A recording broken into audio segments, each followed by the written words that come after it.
Game number 2 has started, and I'm sorry about the little audio malfunction there. I don't know. You know that feeling sometimes when clean feeds don't really do things the way that you want them to. Of course. Nonetheless, it all worked out in the end, and we're back at game 2 of today, game 6 of 16 overall. And that first game had powerful written all over it. But let's see with a more decent play. Last one was extremely far south. If things will pan out any differently. Hopefully they will. I just can't help but noticing the points difference between kind of first and second and 8th and 9th. It's not that it's unprecedented, right? But normally it's a bit closer. And I know in previous situations you have a lot more games, but when you have so few games, I just always hope it's a bit closer. But right now, Powerful and YMCA, they just hold the top of that table so highly up. But either way, this first circle comes out. It's a bit more to the west this time, Toby. Yeah, I mean, still rather center, but as you said, a little further west than what we've seen previously, and should vote for pretty simple rotations for most teams. I mean, of course, you have those pretty straightforward highway rotation points. I guess you can say that most teams do take. So I would assume to see some sort of I don't know if you could say road blockades or like gatekeeping per se with the first circles being up, but maybe some rotation kills coming in that regard. And then of course it's all about what those center teams do. If they stick around, it makes it easy for other teams to push further center. But if they decide to split out and take more control, then that's where teams on the edge that rotate in late are going to be forced to be real fouled. Well, that's where I think having potentially that one scout make his way through, even though generally I tend not to be a huge fan of having that one person going out and scouting, but I think in this situation I think it will work out because you can get an idea of potentially where a team is if they're split up, where they might be firing from, and it just gives you that little bit of a calculated info that of course the in-game leader can then make based on that. Yeah, for sure. Now, YMCA, I mean, they got themselves a pretty decent showing last game. They had a tough time when it came to making the leave out of Milta, as did everyone else. It's never easy. I mean, that's one of the reasons why teams tend to say, do not go into cities unless if you're absolutely forced to, because, well, I mean, when you have the city, when you're sitting well in it, it's all good fun. But whenever the circle shifts away from you and you're forced to make a runoff with everyone knowing where you are, that's where things become difficult. Yeah, it's especially when you have to cross a road, right? Because that's just open territory right there to get absolutely headshotted out of it. So it's always a tough decision. You make it, you stick by it, and you hope for the best afterwards. And it just didn't work out for YMCA in that last game. But we've seen from yesterday, when they get a chance, they will pull on it. Taking 3 chicken dinners yesterday. Yeah. Let's see if they follow up game 2 with another strong performance like they did yesterday. Yeah, I mean, that's what I wanted to come off of on that. I mean, sure, points-wise, they didn't really get things going the way they wanted it to, but they still, I mean, the way that they rotated in, the way that they held it early on, saying, you know what, we'll commit to the south side of the road. You could argue that they let SEEKORG get too close. True, I mean, they should have been more, I think they should have been more aggressive in trying to hold them at bay, but up until that point where the chaos commenced and everybody was trying to get out of the city, they were holding it rather well. But of course, points wise, didn't really show the way that they would have wanted it to. Now, inside games, a team that we've seen a whole hell of a lot from in there. Well, we had the pleasure of seeing them in phase 1, and then I mean, they're now as well trying to make their way in and towards the circle. And once again, MJ, that's a player early on in an engagement, and he's gonna go down. Last time it was Mini, this time around it's Ojala. Oh man, you hate to see it, but Mini is now driving away. His eXtatus kind of sniff the potential of getting more frags, but they'll take the 1 for now, and then they'll just hold on to that compound. Beautifully done. That is an unfortunate set of circumstances too for him. I mean, sure, eXtatus are going to be all kinds of happy with getting an early game kill in like that, but for MJ, I mean, sure, they won the last game anyway, so clearly losing a player early isn't the biggest loss to them. It's just that's 2 games in a row now where you kind of stumble. I mean, sure, again, they won that previous game, so we can't really take that away from them. It's just even though you get the win, you want to get into a good groove. You wanna do as much as you can to minimize those early game mistakes. Yeah, and that's like I've recently, on a kind of random side note, I recently took up just in an amateur way, but to help myself with knowledge and information, took up a bit of a team manager position for a PUBG team. And one thing I noticed is that one of the players is dying kind of very early, and I've kind of said to him, I'm like, look, unless there's a specific reason or a calculated reason why he's dying early on, it just really negatively affects your potential of getting that chicken dinner win and getting those frags later on, because you are down to 3 players. So yeah, MJ, just maybe just don't put yourself in that position all the time. Well, I mean, there are a team that will scout forward and see what they can get, maybe a little aggressive early on, and there clearly is the same as last game. It came to bite them, and Furix as well. He went down early on last game, but this time around he's up on his feet, trying to see what he can get going. And well, at least for now, they've got themselves the Everest side of things, and pretty decent view out in towards the circle, and should be able to find something open. It's great because they have that 2-2 split, so they have 2 at the top of the mountain, 2 at the kind of bottom of the mountain, and it's a nice, generally easy area to get center zone. But Airwaves looking for their first frag of game 2. Sadovnik showing us some PEL aiming right there. Very, very talented player. Used to play with the Navi bunch, and now, I mean, he's fragging out from his team here. Sandpig Inside Games talked about them just before. They got good things going. As I say that, they missed all the shots. I thought that was going to be some pretty easy frags for them, but it didn't happen. They did not get good things going at all. I'm a little bit, because it's not like Simply Simple were driving super fast past them, and I know there's a couple of like dips that they were putting their cars behind while traveling through, but yeah, I kind of expected better from Inside Games in that situation. That was interesting. I thought they were at least gonna get a knock or something off of it, but that's, I mean, honestly, you gotta give it to the guys in Simple as well, the way they were driving. I mean, if you are getting shot at like that, you gotta drive as a bunch, so that once, I mean, normally if you're just one car passing by, that's gonna be 4 weapons pointing your direction. That's most likely gonna be that vehicle blown up. Here it became more of a, oh no, which vehicle do we shoot at? And then because of the small moment of confusion on the side of Inside Games, and maybe because 1 or 2 of the players weren't really in position to start shooting early on, because of that, they actually managed to get away from it alive. So fortunate for them. Yeah. And that's true, and that's one thing that I always kind of try to recommend. Like, even when you look at the 2 members of MilkyWay, they're kind of driving behind each other.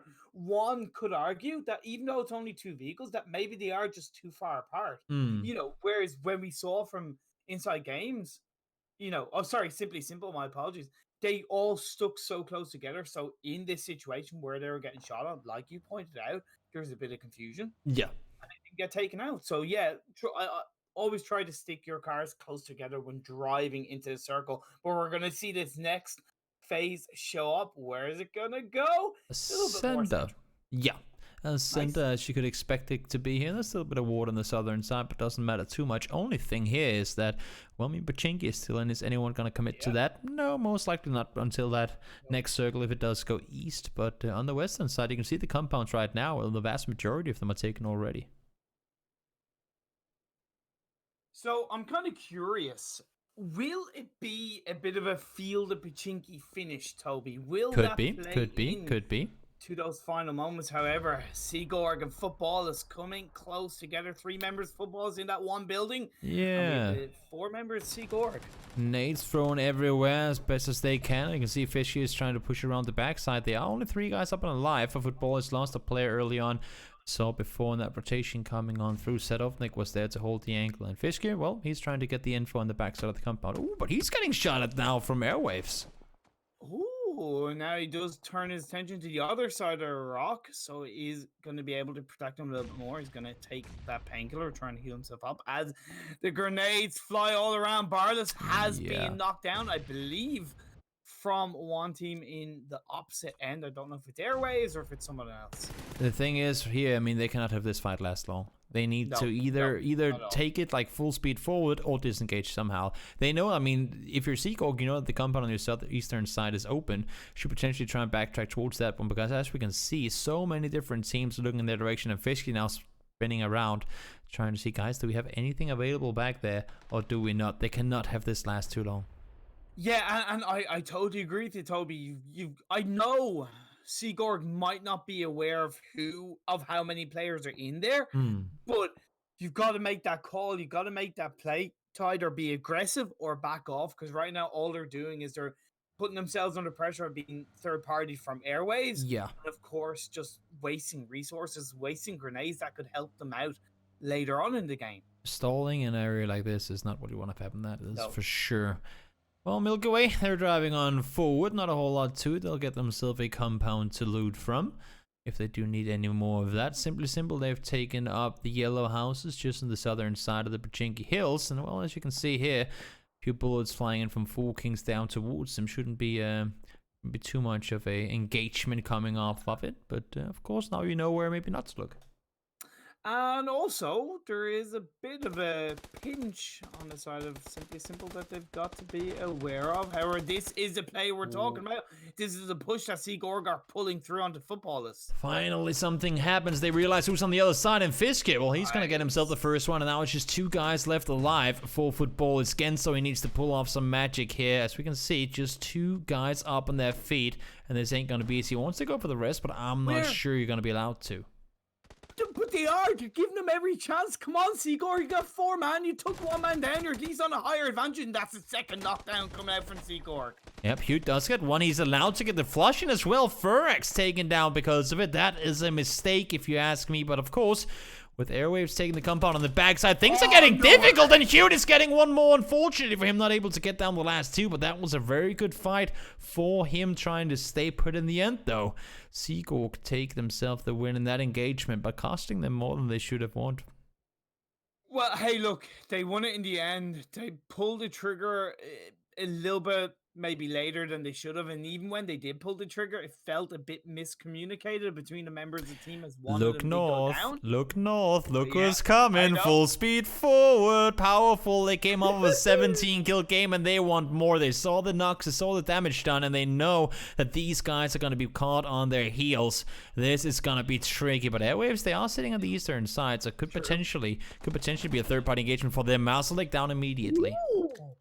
Oh, great response coming out from SEEKORG. However, they are taking shots from Airwaves into this. Is, as you mentioned quite early on, the nades are being thrown out on the side of Powerful, but they're being returned in their favor. Ghost Star has been knocked down. Marcelic has been knocked down. This is Powerful. Find themselves under unique pressure. Yeah, I mean, they were, they had the chance to make the push in, but honestly, to me, they held the foot off the pedal a bit too much when it came to the actual engagement, and I think they might just be better off trying to disengage in this. Yeah, like, you know, with the nade meta being so strong, right? With the nade meta being so strong, if you're going to go in on an engage, go in hard and don't give him a chance to throw out those grenades. Don't cover the lip of a hill when you know nades are most likely going to be thrown out in that direction. But now SEEKORG are looking for the squad wipe. The idea of the push was so good, but right now it seems to go SEEKORG's way. He can hear all the steps on the other side, and Ballas gets down the first one. Will it be one more gone down? Yes, it will. And Powerful, despite looking like a team that came in to frag out hard, well, I mean, they pulled the brake on it for a little, and as you said, very correctly stated there, Imperium, is that they got the time to throw those nades, they got some room to work with, and now, well, I mean, Airwaves, they're trying to see if they can do some damage here. Oh, no way! Get into the vehicle and you get stuck on there, and it's not quite the knockdown, but now SEEKORG, they face pressure from Futbolist, they survive. They face pressure from Powerful, they survive. Can they survive a third squad pressure for themselves? They are healing themselves quite nicely. They're a 3-man team. Macken, Sadovnik, and Barlas trying to take them down. Yeah, and they're disengaging now, realizing, you know what, we had our time, we had our step on them. That step is gone, and we don't have any more to do here. Amorous needs to get that rest up towards Mac, and right now, if he wants to have a chance of doing anything. In the meantime, DB, well, I mean, he's going to run over one. The rest is not going to come in immediately, but players are taken down on the backside of it, and that should be MilkyWay. Yep, they will get eliminated off of that. So 14th place coming in from the MilkyWay bunch. Man, like where's SEEKORG come from? You know, they even stage 1 they struggled to get through to stage 2. They started stage 2, they really haven't pulled out any strong performances. I know they had potential, right? I knew what they could do. That was them showing what they could do. 2.5 squads, they survived under. Yeah. And they lived to tell the tale. That's the most impressive thing, right? I mean, one thing is you have to fight off as many teams as you had when you were them. I mean, just getting those meds and reloaded weapons, then boom, immediately have to start a new fight. But the fact that they only lost one player in all of it, arguably in a situation where Ferox didn't really need to go down, they were just kind of overcommitting to finding that last Futbolist player. Very, very impressive play from SEEKORG. Now, I asked if the field of Pachinko were going to play a part. They have a little bit, but it's more towards the northwest side of this map, as the hills and the mountainside is going to take priority. You can see now the close quarter engagement is going to be YMCA up against Simply Simple. One more spotted out. Liren, though, does spot one on the backside. Knocks coming in on both sides now, I believe. Nope, actually not going to happen. Kill stolen, though. That's what I saw. A little confusing moment coming in there. Some pull on nades thrown forward down towards the 2 players down the hill. No finishes coming in so far, though. YMCA and eXtatus pinching Simply Simple close together. However, we are also seeing in the distance Last Crew are turning their attention onto anybody they can get their hands on, however, being returned fire. This is what the hills do. This is what the kind of mountainside does do. You find cover against one team, but you're getting shot at from another. Yeah, exactly. You don't want to find yourself silhouetting up there for too long, especially not when other teams know of your whereabouts and have an angle on towards you. Now, inside games, well, they're rotating for a while now. They found themselves inside of a Pachinko, a place they'll probably have to leave somewhat soon. Same thing for YMCA Sakura. Where can you drift? Well, straight to hell. I'm gonna give that drift a solid 9 out of 10. But that's pretty decent. Was it really worth it? Actually, I'm gonna say it kind of was, but I'm a caster, so I'm a little bit biased from an entertainment point of view. And Zambula is gonna try and survive. He's gonna try and get onto the wizard tower before being taken out, taking a bit of damage from one member of 3D Max. Phantom gonna look for him. The nade is gonna possibly be thrown out. No, not quite. He's gonna blow off the door first, and then the nade should be thrown forward. Yep, exactly. Sampule wants to get healed on up. Not gonna happen, not right now at least. And Phantom, well, he's gonna throw it forward. It's gonna bounce forward. Is it gonna bounce in? That's the big question. Nope, not gonna happen. Explodes outside the door. Sampula does get a first hit off, but I think that one went in. Nope, Sampula stays alive. Low HP once more. Oh my lord, one more nade is all it's gonna take to get that knockdown. Not quite happening. How many nades does it take to get a knockdown? That's what Phantom is asking. Also, there you go, finally gets it in there. Phantom securing the knock on towards Sampula, and no rest should be coming in because there are no teammates of his nearby to be found, but a lot of utility spent on trying to find that one kill. Yeah, 3 grenades. One could argue it really shouldn't have taken that amount. Even after the second one did kind of connect, maybe you should have rushed on through. But either way, Simply Simple are doing their best to stay alive. We've seen the play zone take down one member of Statics, MJ-Esports, and the remaining members of YMCA are on the edge of Pachinko. Where's this next phase going to end up, Toby? Yeah, this is going to be interesting. I mean, Zampula is by himself, his teammates are in the city, and now it shifts away. That's just what I was expecting to see. I mean, all these guys that are in Pachinko right now, if you're Phantom and Wacko, you better get your hell over towards Solar and Noki. I mean, you don't want to get caught in there. You need to get your butts over towards your teammates and get into safety, because that 100%. The whole hillside around Church and the entire northern side is going to be chaos. It is. And one thing though, do the teams hog the north side or the south side of that road for the next phase? The thing is, everybody that are in Pachinko right now haven't really been able to scout up here, and as they will be able to hear, PKD and other teams are fighting in this area, so that should force them to look elsewhere. Nades thrown forward, Jabby does get taken down, but that's not by the nades coming in. Yan is taken down by Last Crew as well, and Mocha, as you can see, well, he has a smoke for cover, but for how long is he going to stay put? One grenade goes in one direction, the other grenade goes in the other direction as Marco OPZ. He's looking for him. He's hiding behind that rock. He's going to be a little bit careful himself as a grenade flies over towards him and does knock him down to about 20 health. Yeah, MJ does get taken down. Mocha is still up and alive. He has AK somewhere to try and hold this back as well, but he's out in the field and needs to make the run on forward. Mocha is up close with Marco. And well, I mean, since Nate has been thrown forward from both of them, within a short time frame, they should know of each other's whereabouts. Oh, I love the view of just a flaming car driving right past us. 3D Max look for 4 kings. They are getting the kills on towards them too, and that's exactly why they wanted to get over here quickly. PKD does get taken down. Marcus and Yanis finished off in the end, and Mocha should be allowed to get himself healed up after that one. He needs to help his teammate, though. As you can see, AK skills out in the open there. Needs to make the run on forward. Manny, well, I mean, he's chilling in the rock formation down here. Should be able to stay put for a little while longer. But with Inside Games pushing up and 3D Max still inside the circle, it's not going to be easy for him. It's not going to be easy at all, but the benefit is that if he can just find that position of cover, he's not going to get spotted potentially by any team, and they'll take each other out. So he's just got to wait and see, hold his position right now. As Romwick on the side of eXtatus, it's going to be the elimination. Yeah. Or Airwaves. Not a whole lot more Romcheck could do to stay alive there. YMCA, they're going to go out in 9th place as well. The whole Pachinki area became a hellhole, and only so many teams could get out of there alive. MJ, well, they're still up on the church side of things, pushing down towards Inside Games. And well, Phantom, he's trying to help them out right now. But as we can see, pushes, I mean, it's going to commence eventually, and the circle is pushing on forward. Yeah, so MJ-Esports, they have 3D Max one side, they have Inside Games the other side. Wow. They also have Last Crew quite close. I mean, Hawk has one knockdown on the Senix. That's Inside Crew being put under a little bit of pressure. Smoke grenades are going to be thrown out to try and create that wall of smoke so he can get that knockdown. So he can get that revive, but a knockdown comes out. Great play by Huge Potential. Yeah, I'm not sure if they're going to be able to pick up these kills or not, because, well, you saw right there, only 8 bullets left remaining for him. And I think for Huge Potential, I mean, once again, this is a game similar to the last one, where they get into a good position early, a lot of circles go their way, but they don't get a lot of points off of just sitting in that spot. Of course, if should the next circle go away and everyone knows where they are, that becomes a compound that becomes very difficult to leave. Okay, so now 3D Max are pushing on to remaining member of 4 Kings. This is going to be a 1v4 situation. And yeah. Not a whole lot you can do there. No. Those get Solar taken down though, so need to spend a bit of time getting the rest up there. And Airwaves in the meantime, they'll be able to push on forwards over towards SEEKORG. Well, SEEKORG, they have been fighting a whole hell of a lot throughout the entirety, and I don't know what happened there. That's interesting. But we'll see now if Macken can stay put.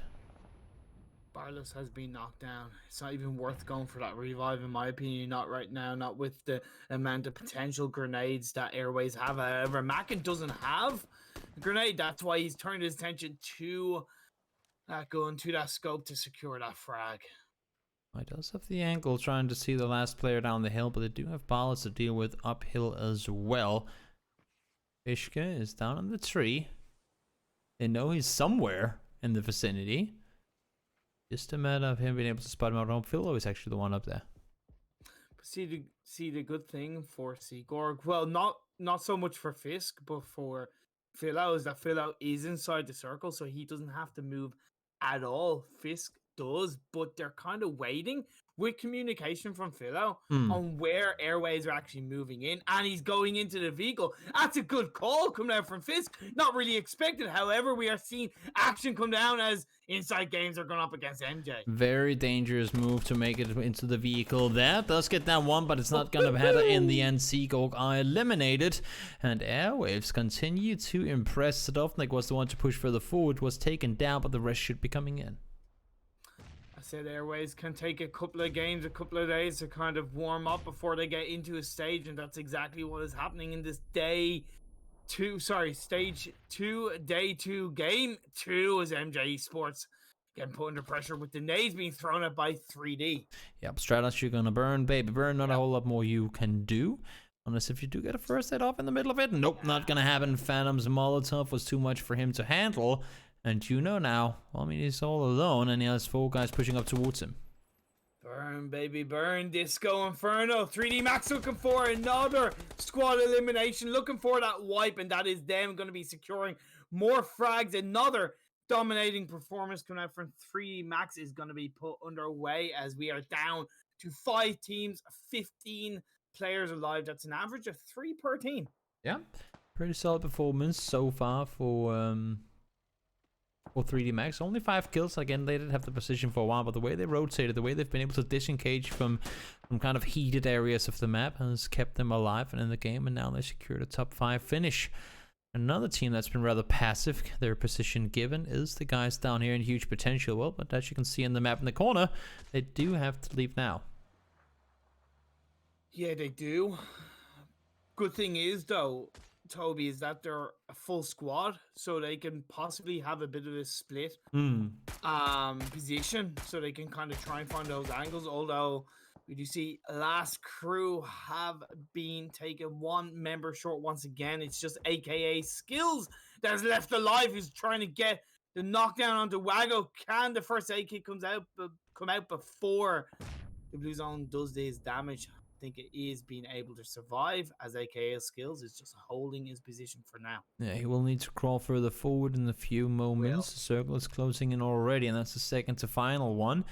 But again, the longer time you can stay alive here, of course, the better off you are. Skills, well, he's been spotted. They know approximately where he is. He just can't seem to get the angle because of the foliage.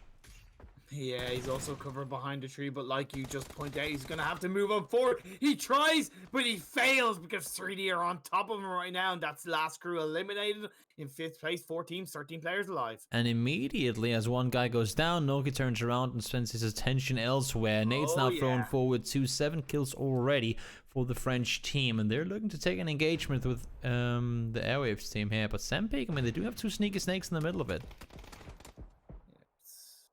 4v3 inside games has been eliminated by 3D Max. So that's another kill, putting them up to 8, and we are down to 3 teams, 12 players left. So that's 4 each, 3 full squads, if I am correct. You are. Easy math. Who knew? Who knew? But we are about to see some knockdowns coming out. Not quite. Airwaves keeping that alive as the nades are being thrown out in the direction of 3D Max by Airwaves. I mean, Airwaves, they don't have a whole lot of room to maneuver around. They need to either push up towards 3D Max or send it down towards the huge potential gang, because as you can see right now, I mean, they're pinned in the corner and they won't get any more room unless if they go out aggressively and take it. The only thing is they are the middle team, and whenever they engage in a fight, they're damn sure that another team will third party. All they can kind of hope and wait for is that potentially huge potential, and 3D Max turn their attention to each other. But we see Wago and Noki, they're looking in the direction of Airwaves. They're spotting them out. They're waiting. They're making sure that they cannot move an inch. Otherwise, they will get taken out. I think both Huge Potential and Noki wants to deal with Airwaves before they take the final fight. As I say that, though, Solar is shooting down towards Huge Potential, maybe just trying to keep them at bay down there. Wago, nice. Not coming in towards the Dovnik. Still 3 more players to build with, though. But no grenades for Wago. He can't throw a frag in that direction. It would be the perfect opportunity for him. So he's just going to try and get another knockdown. And he does. Hawk is going to get taken out. Yep, Phantom does get taken down in the midst of all of it. But look at that. 11 kills now for 3D Max as they secure themselves even more of the players. And I believe that leaves just one guy left alive for the Airwaves team. Yep, it does. Amorous is all by himself. And now, as you can see here, Huge Potential is starting to chime on in. But the good thing for 3D Max is they know they've fragged out enough of the side of Airwaves that they don't need to worry about them now. They can turn their attention on the Huge Potential. It is still... Sorry, it's a 3-man, actually even a 2-man 3D Max team, because Wago's being knocked down, Phantom's being knocked down. Most likely Phantom is going to lose his life, but Wago should be able to be revived up. Trying to get all the reses in, and I'm surprised that we don't see a more aggressive Huge Potential here. They know that they have 2 players knocked on the other side, and despite that, they're playing it very, very, very passively. And this could be Huge Potential's downfall if Amorous can do what he can do, what we know he can do, which is get those knockdowns, get those frags in those clutch moments. However, Ehot is going to throw a grenade towards the attention of 3D Max. Another one's coming out. Can that be that bit of a mini red zone, so to speak, for 3D Max? Noki had the angle, just waited for him. He gets himself the knock on towards him as well. Now it's a solid 3v3. Keep in mind there's still Airwaves playing on the side, and Amorous gets the knock on towards Alberman and all of it. Amorous still alive. Now he does go down, though. GR Hawk secures himself one there. That's going to be now Salters left alive all on his own. It says you talk. Okay. Wait, what? He goes down. Oh, Wacko. So I was like, wait, what? How did that happen? We see Sola try and get a rest, and in the meantime, other people are shooting, and even though we missed it, we still do see the guys in 3D Max secure themselves the win, and nothing short of, I believe, a 15-kill game. Yeah, exactly. Yeah, so, like, one thing I do want to highlight is what you said, which is huge potential. Maybe he played just a little bit too passive. Yeah. After two members of 3D Max were knocked down, yes, one did get fragged out, but Wago was able to be revived up. And you got to maybe think that was huge potential's lost. They should have pushed on forward onto 3D Max. We can put it this way. They had huge potential, but they didn't manage to take home the win.